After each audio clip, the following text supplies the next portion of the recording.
Hey, what's going on, guys? Robby here, and we are back for 16.4 and the 16.4 announcement. So, as you can see, I am in a hotel room. I am traveling this weekend. I'm actually traveling for business, speaking at a big fitness conference, which is going to be awesome. I'm really excited to be talking my presentation on Saturday. So, but I had to make sure that I got you guys a video presentation for 16.4 and how to attack this workout. All right. So, as you know, 16.4.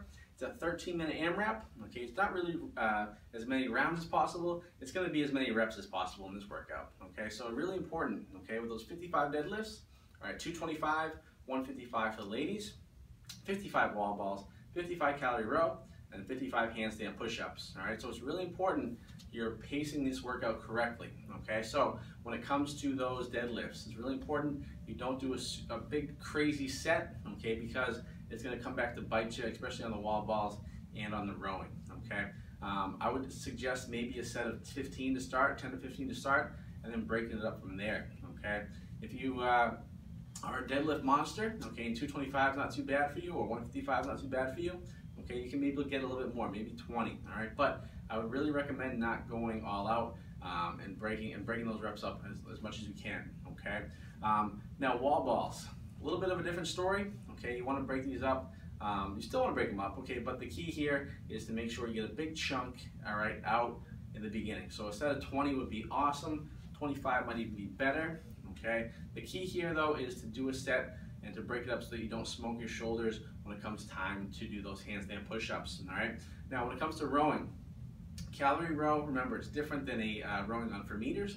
So every single pull is the only time you get a calorie, okay? So make sure when you're pulling on that rower, you are pulling hard, recovering back in, and that's going to be the key to getting these those calories. All right, 55 calories is a lot of calories, especially after all those deadlifts and the wall balls. Okay, so make sure you keep a good pace, keep that breathing going. Okay, focusing on that pull, recovering nice and smooth. Okay, also on the handstand push-ups, the key to this workout and who's going to score well and who's not going to score well is how your handstand push-ups are. Okay, so my number one tip for you when it comes to your handstand push-ups is to make sure you break them up early. Okay, don't do a set to failure, because once you lose handstand push-ups, kind of like toes to bar, they're gone. Okay, they're gone for the rest of the workout. Okay, the last thing you want to have happen is to have to do singles on those handstand push-ups. That sucks. That's going to take a lot of time. All right, so make sure you're breaking them up even to 5s. If you're really good, 10, but no more than that. Okay, come off that wall, keep your shoulders nice and loose. All right, make sure you get back on it. Okay, so that's really the key, guys. When it comes to 16.4, it's all about pacing. Okay, when it comes to breaking up those reps, making sure that you're going at a good pace so that you're able to get into all 4 movements, but not going too fast where it's going to come back to bite you, especially when it comes to like the wall ball, handstand push-up combo, and plus that row is going to be smoking those shoulders. You might not think it, but the row is going to affect your shoulders as well when it comes to those handstand push-ups. All right, so really make sure you're pacing yourself correctly and you're being strategic when you break up your reps. Okay, so that's the key, guys, when it comes to the RX division. All right, so just make sure, a couple takeaways. Once again, making sure you're breaking up those reps, being consistent in breaking up those reps. Be smart about it. Don't go to failure. Okay, when it comes to your wall balls, get a big chunk out of the way. Break it up from there, okay? Relax those shoulders every single time. Also, on the calorie row, focusing on that pull each and every time. And then make sure when it comes to those handstand push-ups, do not go to failure when you get to those reps, okay? Come off the wall before you reach failure. Otherwise, it's going to come back to bite you, okay? If you can get back to that deadlift for that next second round, you're going to be doing really, really well. You're going to have an awesome score, and I think a lot of athletes might get there, okay?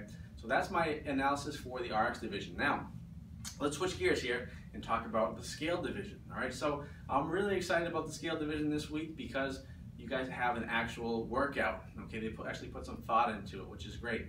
Unlike last week, not a big fan of it. But this week, okay, you have pretty much the same workout, which is awesome, okay? So we're still looking at deadlifts a little bit lighter, 135, 95. We're looking at those wall balls once again. We're also looking at the calorie row, and then we're looking at hand release push-ups. Okay, so Very similar strategy, okay? So I think a lot of scaled athletes, it's going to come down to whether or not they can do handstand push-ups, which will make them come down to the scaled workout. If that's the case and you know your deadlifts are pretty strong, you're going to want to strategize your deadlifts a little bit different because they're lighter. You're going to want to be able to do a couple more reps than you would if you were doing RX division, okay? Because the difference between 225 and 135 is pretty big, okay? Same with 155 and 95. When it comes to your wall balls, same concept, okay? Making sure big chunk right in the beginning, breaking it up from there. Calorie row, nothing changes there, still focusing on those pulls, okay? Making sure every pull counts, okay? And then finally, on the hand release push-ups, even though they're not handstand push-ups, they're still gonna be tough. They're still gonna smoke the shoulders and the chest, okay? So it's really important you drive through those palms of your hand every single time. The wider you can make your hand, all right, the wider you can disperse that weight, all right, it's gonna feel a little bit better, okay? Once again, we're not going to failure on those hand release push-ups. Stick to your game plan, whether you can do 5 in a row, 10 in a row, that's awesome. Come back up, shake it off, right back into it, okay? Towards the end of that set of 55, you're just gonna have to hammer it out, okay? And try to, you know, one at a time, come back up, boom, all right, whatever it takes to get through that so you can get back to those deadlifts, guys, all right? So that's it for 16.4. It looks like a tough workout, but I think it's going to be fun for a lot of people. It's kind of like a classic CrossFit workout that I'm really excited to try. Those deadlifts are going to smoke your back, okay? So just be careful on those deadlifts. Whether you're wearing a weight belt, just make sure to keep that good posture, chest up, utilizing those glutes and hamstrings to pull that weight up, okay? And then also, of course, make sure on those wall balls, keep your chest up, be efficient on the movements, elbows are nice and tight on that row, focusing on legs first and driving through with your hands. And of course, handstand push-ups, we're focusing on those as well, guys. So that's it for now. Like I said, I'm in the hotel room here in Irvine, California. So I apologize for the video quality, but I didn't want you guys to miss out on a video strategy for 16.4 because I love you guys and I want to take care of you guys. So that's it, guys. If you have any questions, post your comments below and I'll be happy to help you guys out, answer any questions you have. And all that good stuff. So that's it for now, guys. I hope you have a great 16.4, and we'll see you next week for the last week of the Open for 16.5. That's it, guys. Take care, and we'll see you later. All right, bye-bye.